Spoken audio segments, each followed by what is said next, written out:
Yeah, da-da-da-da-da, like this in the background. Christian Bale is, in the nicest possible way, a f***ing lunatic, but that slight unhingedness has led to some of the most intense performances in movies, and it's basically up to you whether the trade-off of him being coconuts is worth that. For me personally, his intensity and willingness to go to extremes are a big part of why the two best Batman films ever made are the two best Batman films ever made, so yes, as a Batman devotee, 1,000 times yes. I'm Plumpy from Whatculture.com, and here are 8 little-known sacrifices that made Christian Bale's Batman awesome. Number 8, he kept his accent to promote the films. Christian Bale, Tom Hardy, there seems to be a trend amongst the scarier of Hollywood's actors that you're never quite sure what voice is going to come out of their mouth. After all, Bale is Welsh, often talks like a Cockney, but when he's promoting Batman films and chewing out technicians, he speaks in an American accent. That's a bit unsettling, but it also shows a startling level of commitment, not just to his character, but also to the production. After all, for the very casual filmgoers, seeing an all-American superhero speak like a Brit off-camera might have an adverse effect on marketing. He's an all-round pro until you mess up his shot, and then he'll kill you with a brick. Number 7, he refused to share a film with Robin. I mean, I know Robin was technically sort of in The Dark Knight Rises, but I hate that weird bullshit nonsensical in-joke, and you should too. He's becoming Batman, but his first name is Robin.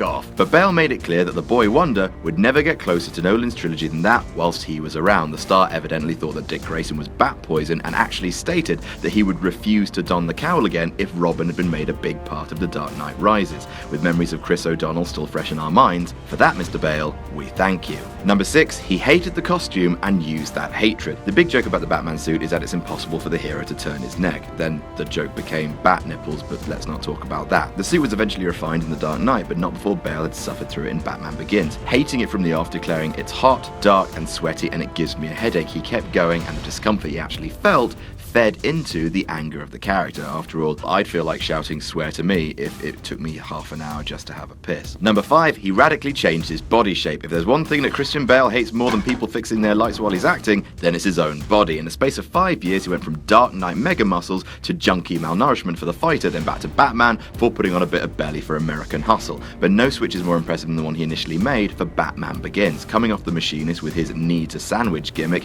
he had a quick turnaround to put on the heft necessary to save Gotham. Unfazed, Bale put on the muscle, and if anything, put on too much, causing the crew to dub him Fat Man, until he killed them with a brick. Number 4, his out there audition. If you're in the running to play one of the biggest superheroes of all time, most people will try their hardest to appease the studio. Those people are not Christian Bale. He took a gigantic risk in his audition, which, fun fact, he did inside Val Kilmer's Batsuit. He knew that simple logic dictated that Batman needed to have a special voice, completely dissimilar to Bruce Wayne's, and so the raspy Bat Whisper was born, even though Bale thought, after his audition, that he completely buggered up his chances by doing it. However, that risk paid off. What would have been over the top and silly felt just right within the suit and the shadows and played perfectly into Nolan's vision for the character, although that voice would go on to be an issue of its own. Number 3, he repeatedly lost his voice. Swear to me!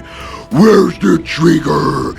How did it get burned? How did it get burned? The Bat voice is a huge part of Bale's game, and despite occasionally pitching over into silly territory, it's an iconic addition to the franchise, which is good because it kicked the absolute out of his tonsils, with him losing his voice several times during production of all 3 films. This city just showed you that it's full of people ready to believe in good. I mean, Jesus, my voice hurts. I can absolutely see why. Number 2, more crazy method acting. As evidenced by the fact he does awful things to his body, it should be apparent that Christian Bale subscribes to the crazy approach to acting, and that certainly bled into Batman. Of course, some things come across as silly anecdotes, like his trailer being under Bruce Wayne's name. What's that all about? But looking at the production of the trilogy, there's a real sense he was going all out. Aside from some of the other elements we've already covered on this list, a case that stands out is a moment you think wouldn't require that much method. For the scene where Bruce wakes up following exposure to the fear toxin, Bale actually fell asleep on the set to recreate the character's grogginess, much to Michael Caine and Morgan Freeman's confusion.